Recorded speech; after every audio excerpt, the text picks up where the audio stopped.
Guys, তোমরা সব কেমন আছো? আশা করি ভালো আছো। তো আমি চলে এসেছি এখন আমাদের পাশে গ্রাম ফিটার রোড। তো এখানে কি কি সেট বাজছে চলো তোমাদেরকে দেখাই আজ।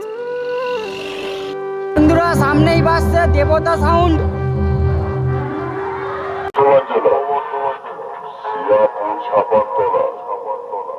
দেবতা সাউন্ড ঢুকছে আমার সঙ্গে, করিস না বেশি বাড়াবাড়ি। আমি আসছি খুবই তাড়াতাড়ি।